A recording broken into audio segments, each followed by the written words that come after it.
फॉर्म्युलांची right side आहे आणि left side आहे. म्हणजे a plus B square is equal to a square plus 2ab plus b square, a minus b square is equal to a square minus 2ab plus b square, a square minus b square is equal to a plus b a minus b. अशा प्रकारे मी सगळे फॉर्म्युले arrange केलेत. इथे a plus B cube हा formula ह्याच्या ठोकळ्यांच्या मदतीने मी prove करून दाखवणार आहे. आणि ह्याच्या मदतीने a plus B cube a plus B square आणि a मायनस बी स्क्वेअर हे दोन फॉर्म्युले प्रूव्ह होतात.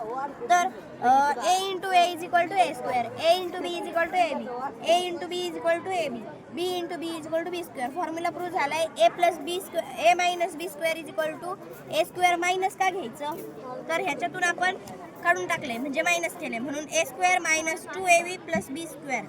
आता a minus B a plus B स्क्वेअरचा फॉर्म्युला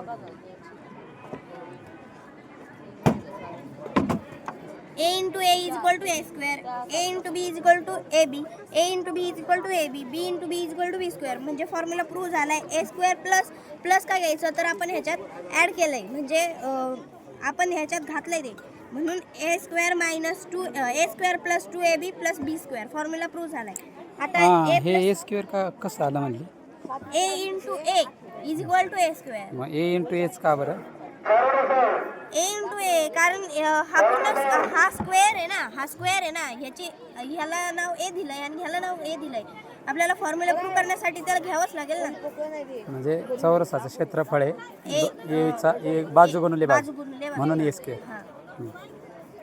तर हा a प्लस बी क्यूब हा फॉर्म्युला आपल्याला प्रूव्ह करायचा आहे. फॉर्म्युला काय, a plus B cube is equal to a cube plus 3a square b plus 3ab square plus b cube. तर आपण जर a इज इक्वल टू 2 घेतला आणि b इज इक्वल टू 1 घेतला तर आपलं असं उत्तर येणार. तर 3 into 3 into 3 म्हणजेच फॉर्म्युल्याची राईट साईड म्हणजेच a प्लस बी क्यूब. तर आपल्याला फॉर्म्युला प्रूव्ह करण्यासाठी 3 into 3 into 3 घ्यावा लागेल.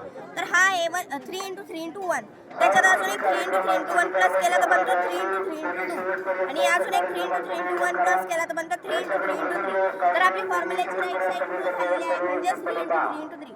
आता आपल्याला पाहिजे 2 into 2 into 2.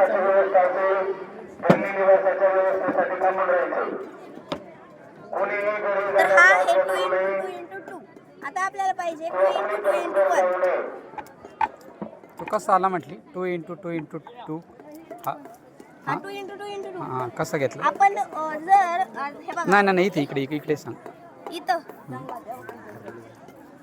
2 into 2 into 2 into 2 into म्हणजे हा समजा आता हा आहे ना 2 into 2 into 1 आहे, त्याच्यात अजून एक 2 into 2 into 1 प्लस केला बनतो 2 into 2 into 2. हा झाला 2 into 2 into 2. आता आपल्याला पाहिजे 2 into 2 into 1. आता तो आपल्याला 3 टाइम्स घ्यायचा आहे कारण इथं 3 दिलाय.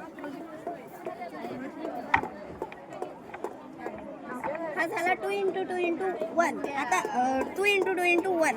आता आपल्याला पाहिजे 2 into 1 into 1. तो पण आपल्याला 3 टाइम्स घ्यायचा आहे. आता लास्ट आपल्याला घ्यायचा 1 into 1 into 1 आणि लास्ट उरलाय 1 into 1 into 1. फॉर्म्युला प्रूव्ह झालाय. छान. थँक्यू.